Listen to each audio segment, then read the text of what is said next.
time and place for those things, and we don't want to disparage that. Pitt County has spent a lot of money with a lot of vendors. But there's some times when you have a niche need, and perhaps that you don't have the time wanting to implement something quickly, and you don't, it's kind of nice when something is inexpensive and you don't have to go through losing a lot of time with analysis, paralysis, because there's a lot of risks, and you don't spend a lot of money, if it works for you, then that's great, and if it doesn't, then, you know, you can try something else. And so, to that end, we've had some success with a few products that we thought were fairly inexpensive. Daniel's got some much more impressive content to share with open source on our first product. First of all, the need we had here was we often had staff needing to, say, send a large email attachment, especially legal, county manager's office or something. And yes, they could use a lot of times what they would end up doing is use Google Drive or a Gmail account or something like that. And then you're not quite sure about the security of that. And a lot of times these documents were sensitive, sometimes involve social services cases and things like that. So we didn't feel like we had a really good answer here. As you know, the Microsoft Exchange has a limit of like 20 megabytes, and if you go with the default, it's 10 megabytes on attachment size limit. And so that, in addition to the need for encryption, when you're sending encrypted records like with our public health and social services, led us to want a solution. Liquid files we've been using for a year now, and as you can see, we paid about $2,000 for the unlimited users. We've got about 1,000 employees, and it's just easier. In our case, there's probably, you know, not nearly that many employees who actually have this need to try to pick out which ones those are, which is thought to be easier to provide to everybody. And that's actually been good because our social services, which is one of the larger departments, has adopted it as kind of their normal practice because it's just so much more secure. Really, the thing I like about it is it has an Outlook add-in, and so the client user behavior doesn't really have to change. To them, it feels as if they're just attaching a file to an email just like they always did, but it's converting that to the link. It's really uploading the file to a server that we have. It's delivered as a virtual appliance, and we have it hosted ourselves. And so that's why the file is going there, and then the person that you send it to gets an email with the link, and they can just follow that and they download it. And it works just as well if they're inside your organization or outside the organization. Again, our legal department sometimes have to work with attorneys and outside the organization, and this allows them to share records securely. And it's been well adopted, mainly I think because their behavior didn't have to change. And it's nice too, because as the sender, you get a little notice back when they download the file, and it self-cleans itself. You can, by default, I think the file will stay there, and only those people can get to it for like 30 days, but you can let it expire sooner than that. So you don't have to worry about stuff accumulating out there forever. So we've been happy with that. This next one, AD self-service, Brad was just in, you are still in here.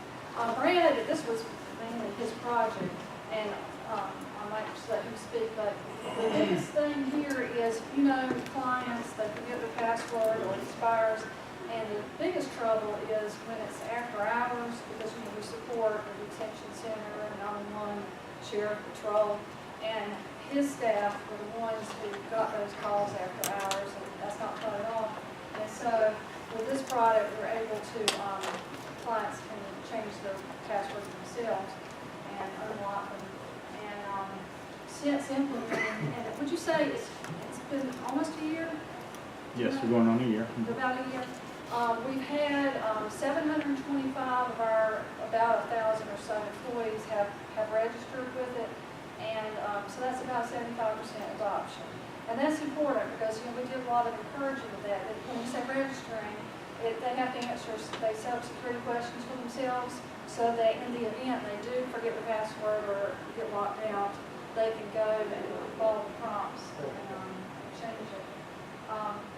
now we've kind of gone through education process, both Brad's area and our, what amounts to our help desk, is if people call in during the day and they want password reset, we do that for them, but then we say, are you aware of this? And encourage them to use it.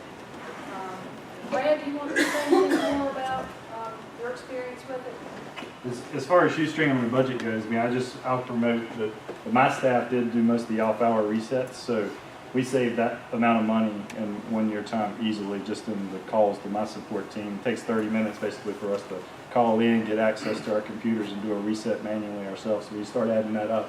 And then as Donna said, our administrative services team, they processed, and it drastically reduced that. It didn't completely get away from it, but maybe we cut 80% on off-hour on-call response there. And then administrative services, the team that Donna was suggesting also, was Pamela Barber in our organization, her team, they've also seen at least a 50% of reduction during the daytime hours of reset passwords. And of course, even though they're there, it's still an efficiency question. So it's not a great deal to help us out, and it's replaced its cost. Doesn't it also send out email to the user to let them know their password's getting ready to expire? It will do things like that also. We're not utilizing that piece of it currently because we already have a script in place that runs that check and sends out emails to those individuals. But yes, it does actually do that too. Easy to manage, easy to integrate into almost any AD or LDAP environment that you might have. Asana, I think learned about Asana here at Nikojiza maybe a year ago, and we're still just using the free version. You know, you can of course bump up from that and expand with more team members and perhaps some additional features. But I will just say, you know, we've kind of gone full gamut at accounting in the past. We've used Microsoft Project and done very elaborate things. And what we found is the more elaborate it was, you have a few staff who really get into that and would get into every bit of detail. But largely, people who are very busy would reject it and not keep it maintained. And so Asana has been kind of a simple project management, you know, kind of like a work breakdown kind of thing, and you can assign tasks to people. It doesn't do everything that Microsoft Project can do, but it will send reminders to people, and of course it's free and it's cloud-based kind of thing. And it's been very nice. It'll even send you a dashboard. You know, every once in a while, even now, I just get a dashboard of all my projects that I've set up or anybody that is on my team, and you can just make nice charts for you. So if you're just looking for something, you don't want to spend a lot of money, you don't want to spend a lot of time, it's something that people don't have to have training to figure out. It's just very intuitive for basic kind of projects. We've enjoyed it. And then the last thing I'm going to mention before Daniel takes away is Sign Up Genius. And interestingly, I don't know if Catawba County is here, but I had posted a question on the listserv about, you know, what are people using to have people sign up for training? You know, what we're talking about is training directly to the employees. And so got some responses, and one of them was from Catawba. And we actually had our public health promotion staff approach us about a different product, and it was something that they had run into personally. You know, like if you go to schedule yourself for a massage or something, it was a tool that company was using. But when we started evaluating them, this one was easier to use and had more features, and it was just a whole lot stronger. That the product they were looking at really was geared towards providers, you know, like you would have if you had a massage therapist. And this allowed you to have different. Now, one thing I will say is we went ahead and purchased the paid version. It's like $499 a year because you can have multiple administrators and no ads.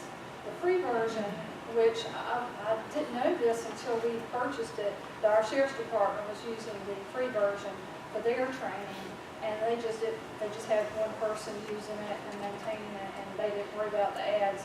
But for our purposes, we're likely to have our public health people doing it for the health promotions training, And also to things, you know how when you schedule, at least our county does, they can schedule health screenings for employees, and that's rather a nightmare for them to schedule. And here they need to set up and say, I have these many time slots, and I can see 20 people at each one slot, and the people can just sign themselves up at the slot that they like, and they can see what's full, and it's just quite convenient. And also our human resources they haven't started using it yet. This is pretty new for us, but they're likely to use it for their training. Because what they did in the past, it seems very yesterday, is they would send out an email and say, you know, here's this training, print off the attached form and fax it in, and you know, it's just all very manual. And so now what will happen is they set up the training, and this is, you know, cloud-based also. And then, well, the way we're going to use it is once the training is set up, you can get a link, and then we'll just copy the link into an email that we send out to our employees, invite them to that. We can also post the link on our intranet. You can do everything within the product itself, but then, you know, you'd have to set up email addresses in there, and we didn't want to have to deal with that. So it works very nicely to allow the training to be posted, and you just point people to it. Interestingly, many of you know, we just had Hurricane Matthew, and in the midst of Hurricane Matthew, Pitt County, you know, we weren't impacted as badly as a few others, but we had a lot of flooding, and so there was a whole lot of relief efforts and a lot of volunteers afterwards. And I noticed it wasn't anything that the county put out. We did something else for our website, but I noticed there was a lot of people trying to help out a retirement community, Cypress Glen, and they were trying to sandbag the area because it was awfully close to the river. And so somebody put out a sign up, Genius sign up, and it made it so much nicer because they could see, because what they had happen before they did that is on certain days you'd have so many people show up that they'd have to turn them away because they just couldn't have that many people in a small area. But with, you know, something like this, it was just easy to manage. And like I said, a lot of these tools like this and Asana, if you're a small organization or you just want to try it, you just go with the free version to begin with. Even the product that Brad talked about, you know, up to a limited number of users, you can use it free. So we've enjoyed having access to these tools. Now, does anybody have any questions about any of these before Daniel takes your breath away? Okay. Thank you, Donna.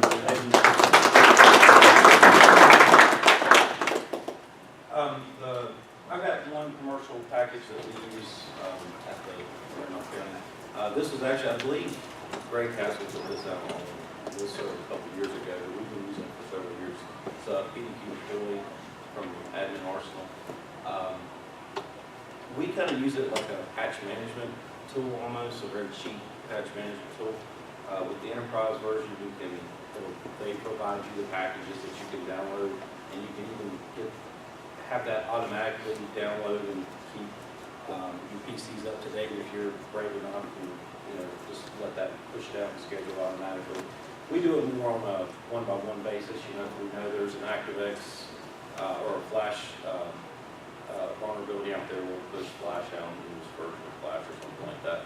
But for $500 a year, you do get the enterprise version, which gives you access to their repository to download packages and then push them out, to manually push them out, or schedule and push them out to the machine. So that is one that we do. It's a Windows installation, pretty easy to set up, and does really well for us. Anybody using PDQ deploy? So now I'm going to jump into some open source. We're talking about some open source packages. I'm personally a strong believer in open source, but I realize that we were talking about in our CIO classes that open source isn't all. There's a cost with open source.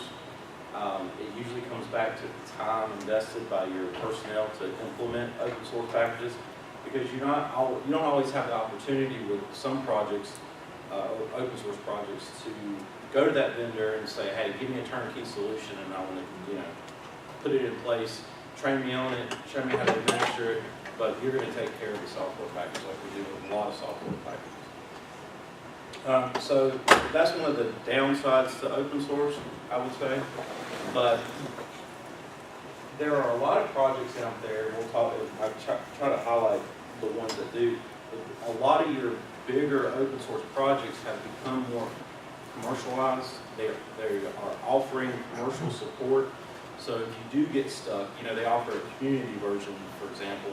And if you do get stuck, you can call in and spend $500 with them, and you get X amount of hours to work through problems or even do deployments and stuff like that. So, don't be turned off to open source just because you think that you will spend hours and hours and hours deploying it. You may can look at open source projects, spin it up yourself, and then if you run into problems, contact the commercial side of the project and get some of that support back. The other benefit that I find with open source is that if you've got somebody, maybe you got a help desk person that's just, ready to go, and gung-ho about everything. They want to tackle everything, and giving them an open source project to deploy and get their hands in it, because it is open source. You've got the ability there to manipulate the code and read the code. So, depending on what project you're working with, you could be playing with PHP or Perl or Ruby, Apache and Linux, and doing all kinds of different things. So, what I have found is that it's really strengthened my skill set. And although I'm more on the infrastructure side of things, I feel like I have a good foundation of programming languages and knowing the different programming languages around there. I wouldn't say I was proficient at it, but I at least have some knowledge of it. And I believe that comes from playing with these open source packages to do things that just within IT, not really for production for customers or end users, but from within IT deploying these packages, I've gotten a lot of experience in these different programming languages. So, going through, I'll cover the projects that we're actually using. The first one is the most popular one that we use throughout IT, which is OTRS. If you don't have a ticket tracking system in place already, a help desk ticket tracking system, I would recommend really taking a look at OTRS. I know that our bosses here, I'm sure they have a great product, but if you've got your budget and you don't have anything in place to keep up with tickets, I would recommend looking at this. They have a Windows installer, which makes it really easy to stand up. Even in a Windows environment, you don't have to know Linux to get the package deployed. If you want to go a step further, you can deploy it in Linux. We actually kind of have a hybrid deployment. We have Linux running the application, and we have a Microsoft SQL backend for it. It integrates well with Active Directory. There's plenty of documentation, plenty of forums out there, and they do have a hosted solution. If you get to the point where you're like, I think this is great, but I don't want to continue to keep it maintained and do these updates and do these patches, it might be where you go to your director or finance and say, hey, can I get some money to pay for this? It's been a very, very valuable tool. You can show the proof of where you're getting numbers at now and really make that argument and then get some money to go out and get it. And that's where we've seen where open source has really helped us out, is that it's no cost or little cost other than just the soft cost of personnel to get and man hours to get the package in there, see the benefit of it, and then be able to use that as leverage and use that as a means to getting money to actually get a good commercial product. Redmine, that says Redmine, it's actually Redmine. Redmine is a project management. It's an alternative to Microsoft Project, I would say. Again, another open source, completely open source project. They do not have any commercial support. There are tons of third-party add-ons for Redmine. You are going to be on your own with this, and it is Ruby on Rails, so it's a little bit more convoluted of deployment. However, there is, if you're not familiar with Bitnami and Turnkey, those are other open source projects that have taken on the task of building a virtual appliance for you. So you can download that ODA and deploy it in your virtual environment, and get those spun up very quickly. They kind of give you a disclaimer that, hey, you shouldn't use this in production, but, you know. Docker for production. Sure. And so they recommend that you don't do that for production, but I've been known to, you know, go in there, tweak a couple of things, and get it where you could use it. In terms of using some of this stuff on Windows, if you're not familiar with XAMPP, that is a LAMP stack which will provide you Apache, the Windows version of Apache, MariaDB, which is now, you know, the MySQL is called, this week,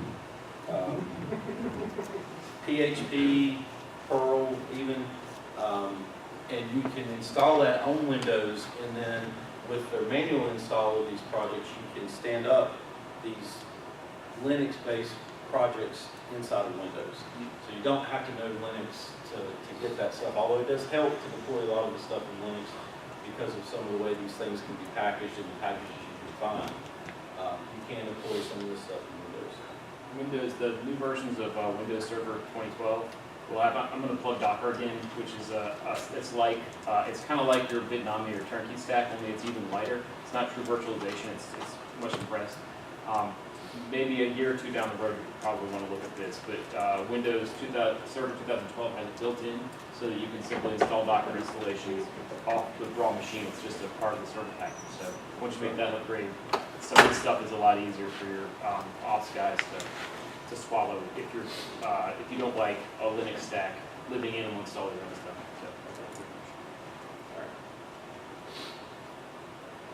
So, Centurion, it's another open source project. There is an enterprise version of this, but this is actually what's doing our network monitoring. It's Nagios on the back end, so if you're familiar with Nagios at all, one of the downsides I would say to Nagios is that it's very complicated to deploy and to configure. You know, you are manipulating text files for contacts and for different things. Centurion gives you a nice web GUI, web front end to Nagios, and gives you the ability to manage that, monitor that from a web-based GUI, so that you're not completely stuck with text files and manipulating text files. I've played with a couple different options, different web GUIs for Nagios. I would say this is probably one of the best ones that I've used. If you have a lot of specific SLAs and require specific reporting, you may want to look at the enterprise version. The reporting out of the community version is not very comprehensive. You know, they'll give you basically what your uptime was for a period of time, but that's going to be about it. Yes. Have you ever played with Zabbix? Yes, I have played with Zabbix, and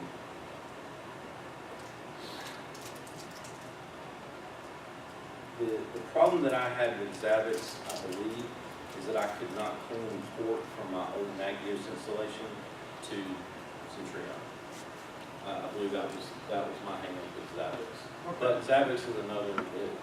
There's several different tools out there that do network monitoring. Several open source projects out there. That's what we think is going to do is Zabbix for our network, but it also monitors our Exchange servers, our net apps, Right. everything. And with Nagios, one of the good things about Nagios is that you can go out there and find different plugins to different scripts that people have written that you can just easily plug into Nagios so that you can monitor NetApp, Exchange, whatever.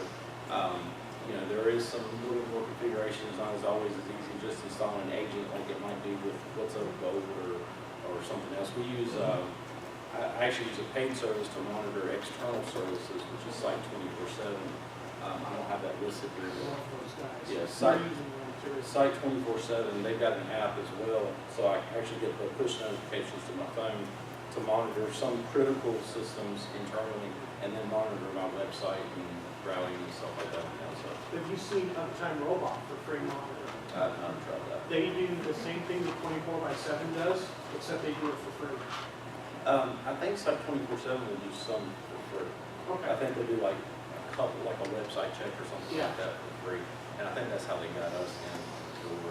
Okay. And then we went involved in the paid service. This, to deploy Centurion is actually really easy. It's, they actually have an ISO that you can download and install as a customized version of that. So it's really easy to deploy. You know, if you can deploy Windows or something like that from an ISO, you can deploy Centurion. It's gonna take a little bit of time to get the configuration right for the network monitoring. But if you don't have anything, you know, because budget constraints or whatever, this is a good place to start. Just to do basic, even just basic pings, if that's all if you don't have anything on it, just you easily set this up to do just pings. And of course, some of the other versions of this, other products out there that are free that will do that as well. But this will be unlimited host and things like that. GLPI and OCS. These are two separate projects. GLPI being the asset management, asset inventory. It also takes care of our maintenance contracts and reminding us that, hey, we've got a maintenance contract that's coming up due, and it sends a little email to us. And we typically use this to manually keep track of printers. We don't do monitors, but we'll do like IP sets, VoIP sets. We'll track projectors, you know, anything over $300, $500, somewhere in that range. Cell phones, things like that. OCS, what it's doing there for us is that's actually has a Windows agent that runs on the Windows machine and then reports the hardware and software inventory along with the model and the asset, the service tag and stuff like that from Dell, and reports that back into to the server, and then it syncs up with GLPI so that you have not only the asset in there, but also the inventory of physical and software inventory of the machine. This one was a little bit more difficult to deploy just because there is the agent, there's two projects there that have to integrate together, and then there's no commercial support with this one. So I would say this might not be a good place to start your open source ventures, but it certainly does what we want it to do. We actually looked at case not long ago just because, you know, we weren't really happy with how this was performing, but what we found out that unless we were going to spend a lot of money with Dell, we weren't going to get everything that we had with GLPI and OCS. So we decided to stick with what we had, the free version, just because, you know, $20,000 a year for 700, 800 devices is just ridiculous. So, you know, case was great and it would do a lot of things, but you know, this was doing it and doing it for free. So when you try to balance the two out, it just didn't make sense. With OCS, you can also do trickle down deployments. It's kind of similar to what Case will do. It's not as pretty and not as user friendly as what Case provides or what Dell's provided with Case, but it does work and it will do the job. It'll take a large zip file with a script in it and trickle that down, you know, in different chunks. So if you got a real slow connection on a VPN or something like that, it'll trickle it down, piece it back together, and then explode it and start running that script for you to do that install. So it, you know, with those two packages, you can do a lot of the things that Case does, but this one is a little tough one to get through.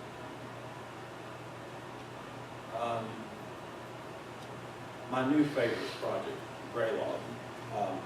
I'm a big fan of Splunk. I love what Splunk can do, but from an IT perspective, I cannot afford, I can't afford the, 10 gig a day or 5 gig a day, which is what I want to do. I can't afford that with Splunk. So what I found was Graylog. It's an open source, unlimited storage. You're not constrained in any way. There is an enterprise version. The enterprise version offers an archive feature which will let you send certain indexes off to archive storage after, or tier 2 storage after a period of time. But if you're looking for a low-cost scene or zero-cost scene, Graylog doesn't have all the search capabilities and the analytics, I would say, that Splunk does. But it will collect, you can do syslog to it. They've got another protocol that they like. I can't think of it, but it's kind of a Graylog proprietary protocol. There are Windows agents to collect Windows event logs and stuff like that, so you do have some of that tie in. And there's pretty good documentation of this project as well, because they do have commercialized support with it. So this one I do like, and it was fairly easy to stand up. And there is an OVA for a virtual appliance to get it spun up and stood up really quick. So if you're in the market for a scene, you might want to take a look at Graylog first before you spend a lot of money in Splunk. There is a plug, I will say this too, there's a nice little plug-in for Graylog, so that if you do find some data in Graylog that you want to say, hey, I do want to break this down a little bit more like I would in Splunk, you can actually take that data from Graylog and send it to Splunk. So it's a nice little plug-in that they have to do that.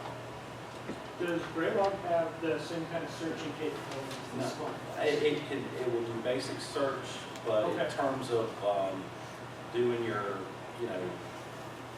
correlating different or graphing different things over a time period and setting up intervals and stuff like that, it will not do that kind So, of stuff. yeah, I'm looking more at, let's say that we know that user X has locked Yeah. themselves out, 50 times. Yeah. We want to see what machines that They- authenticated against. they actually- that as the server. I have the agents running on my PCs. Yeah. And there is a nice Windows, they have a nice plugin that you can download that will give you all the parsers for that, for the Okay. logs. Yeah. And give you a nice dashboard of who's logged, and I can actually, I'll show you some of that if you want me to. If we got time, I can show you some of that. I think this is the last one, Home Cloud, which this kind of falls into what Donna was talking about, where you have that situation where you have a really large document, that just, I don't know why people like to send 30 meg of email at one time. And, you get those large documents and then users send it and they call 1 minute later and say, well, they hadn't got my email yet. Well, that's probably because it's 30 meg. It's going to take a little while for that to get over there. But OnCloud, anybody heard of OnCloud? It's fairly popular. They actually have a hosted version of it that you can pay for. But if you could download BitNaming has one, again, not necessarily for production, but to maybe play with. BitNaming has a virtual appliance that you can download to play with. But you're getting unlimited storage, hosted internally, so you don't have to worry about the security of it, where it's residing, who's got the data, who has access to the data. But we actually put this outside on our DMZ. We secure it with SSL, so we know that the transport's secure. And then the users can dump to it just like they would like a Google Drive. There is an app which we don't really recommend necessarily, but there is an app for the smartphones for OnCloud where they can connect back to our own cloud storage, and they can share documents password protected or unauthenticated, and then they can share that link through email. It's temporary storage. We try to advertise that and make sure that people understand that it's temporary storage, and anytime they're 30 days, 90 days, that stuff's going to get cleared out. And hopefully nobody's using that as their home solution or anything like that. So, we've got about 15 minutes, maybe a little bit longer. Does anybody want to go back and talk about one of the projects a little bit more in depth? And if not, I can actually show a couple of the projects if somebody wants to see one in particular. I've got my laptop pulled up and I'm VPNing in, so anybody. I'd love to see Randolph. Okay, does anybody have any, while I'm pulling this up, does anybody have any tools that they want to share? Because this is kind of a round table thing. Does anybody have a tool that they want to share? I got more of a question. How did you overcome like the anti-open source sort of ethos that management has? Honestly, it was kind of, it was more along the lines of, hey, check this out. Yeah. And more, it was to dazzle them with the, hey, look what I'm doing for free. Yeah. And that question that would really come up is, hey, well, is this secure, or how is this working, and things like that. Unfortunately, my CIO is pro open source because it's free, and I mean, it's hard to compete with free. Yeah, no, it's hard to compete when you say, oh yeah, I did all this for free. We have people who are, in our organization, people are a little bit scared of running Linux on anything. But I've been a Linux admin, and so I guess I have a little different. They want to stay with their Windows stack. Right, and I will say that is a difficult, that is difficult to overcome. And that's where that extra cost comes from of, well, now you deployed it, and you're the only one that really is comfortable with Linux, so you're the only one that can actually do it. Yeah. And so what happens whenever you say, bye, I see you, and then you take all that knowledge with you? Yeah, So we're deploying like Git on Windows. It's kind of, we're doing weird things that are sort of even more convoluted than just having a VM would be. I have trouble enunciating accent to a non-technical crowd. I would say that, especially things that you control, such as, I manage our help desk, so it was just, I kind of have the control of what help desk software that we use. Yeah. So it makes it a little bit easier to deploy that, but I think that it's important for the CIO or your director to embrace open source and want to look at it, and then really say, hey, this is great, let's get it in there, and then if it works well for us, then maybe we can find money to do something else. But this is monitoring failed attempts. I don't know why there's 1,405. That looks really bad on me.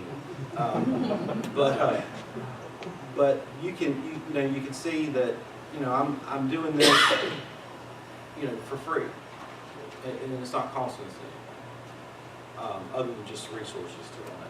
This is the gray bar? This is gray log. How far can you drill in? Well, if I want to see, Field attempts on one IP or let's take a authentication here. So this is every failed authentication attempt apparently. So this is event. This is searching by event ID, Yeah. and I think we can do.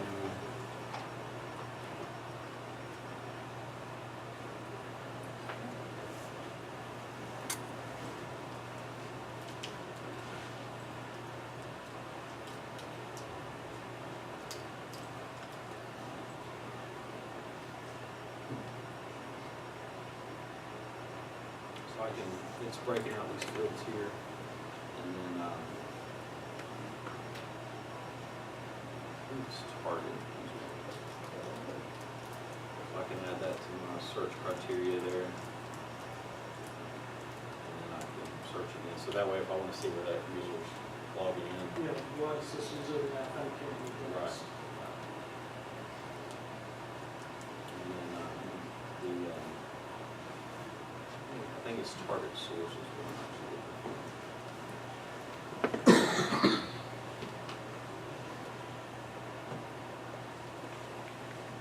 I mean, this is where we've ran into problems.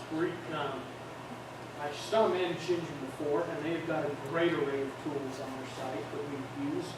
The problem we have is we find out the person logged out, and they tell us what they authenticated against, but sometimes we'll get the IP or the system name of the user, sometimes we'll get the domain controller, sometimes it'll say Cisco if it's like one wireless, but that's as far as it goes. And we need it to go farther to say, hey, look, something's screwy with your phone, you need to fix it. Yeah, Something's and that's screwy with actually, your system. that's actually what this is. This server right here is actually the OWA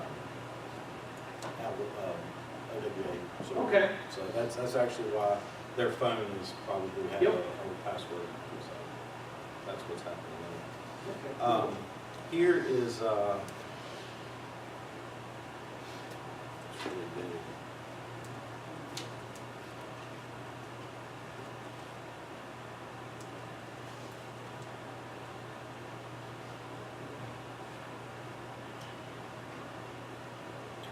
So this is OTRS, this is our ticketing system.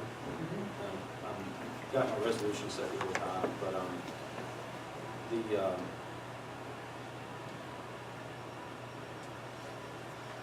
you know, this is a great, it's email based. You know, the users can send emails in and it'll start tickets for them. We've been using it for probably close to 10 years, 8, 9, at least in there. And it's worked really well for us. And this, they actually do have an ITSM module. So if you're trying to be ITIL compliant, this will allow you to do that. And again, it's all open source, so it's free.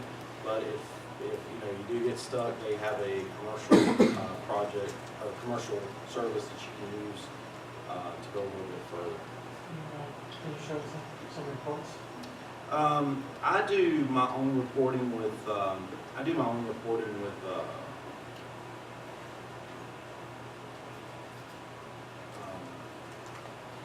Crystal into the back end. But you can see that you've got this business solution, so that's one of the things that you're actually paying for there. So that business solution, or that OTRS business solutions, is actually their product, their commercial product that they want you to buy from. However, there is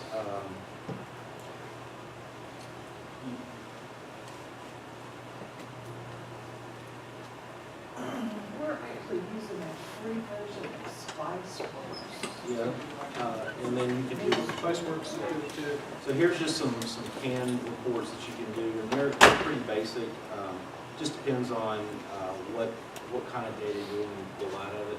But again, I just go back to the data itself and use Crystal Report to do my performance metrics based on data that's collected.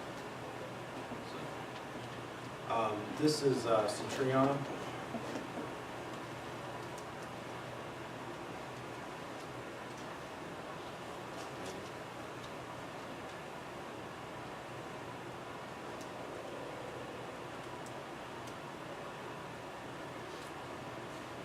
So, you know, it's open source, but it's pretty. You know, it looks nice. This is actually a view here. I have this dashboard set up to on a LCD in the office, just kind of scrolling through different tabs here. But you know, you can see what's up and what's down very quickly. And their commercial product is, I don't know how much better this can get, but they do have a commercial product as well. And not to take away from anybody that's selling anything today, but I'm very happy with what they provide in terms of notifications. It probably sends out more than we actually want sometimes. But you know, it does do a great job. The performances, because it is using Nagios, and you can get performance data out of Nagios. I really value some of the graphs that are offered through here. So it just depends on what your plugin is set up to do. If you're crafting with Perl, You can do a lot of different types of custom plugins within Perl to return values inside of Linux or Windows, just depending on what you're going for. But there, you know, again, this isn't necessarily for the newbie, but you know, I think that anybody that spends a little time and want to expand their skills, this is certainly a good tool to get started with and learning how to program. With the Centrion, do you have to do your own SNMP strings when you're adding the objects? I do not. I try to avoid SNMP as much as possible because I've got I disable SNMP version 2, so it means I got to authenticate to everything. And I try not to mess with it as much as possible. So all my stuff, I'm either monitoring through an agent or just doing a ping or something like that. I do some SNMP queries to like my firewall for being able to do See, and that's where we found, I mean, that thing looked almost like but that's what we could use in the phone back. I have a question concerning commercial versus the free, what we have here, the freeware or open source. When I have a commercial software package that I purchase, I'm pretty comfortable that it's going to be updated as other things come out and operating systems change. How comfortable you are that the open source is going to be able to handle that when those changes come? I'm probably a little bit more comfortable knowing that and we're out of time, so if anybody needs to go get to the next session, that's fine. But if with open source, I think that there's such a large community and so many people working on it that if there is an issue that's brought up, I think it's addressed a lot more quickly and branched off. Other branches are spun off so that you can apply those beta versions if you want to.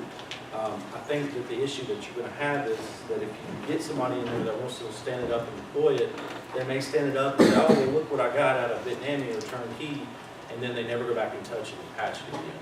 So it's all going to be dependent upon not necessarily the project contributors, but I think more so for the personnel that you have employed. So I think it's important for your personnel that they are maintaining the system and treating it like a commercial product that says, hey, this needs to be patched or it doesn't need to be patched. So I think you can make the same argument with a commercial product. You know, it's easy to ignore commercial patches as much as it is open source, but I think open source you're getting just as much out of that as you would have with commercial, maybe even more. I feel like there's more visibility with open source projects. Right. And a lot of times it's used against the project itself, where there's a security breach, there are problems that are known, but they're very public. So with a commercial vendor, you're not going to know that. So it depends. You can't blame anybody else either. And you know, with open source, you can do some customization and do some different things too, to make it, tweak it to work like you want it to. What are the problems you have with Microsoft patches versus open source patches? Open source people usually don't send out a different patch based on your version of their product.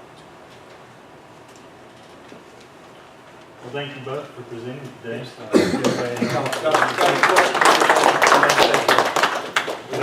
I want to encourage everybody to use the listserv.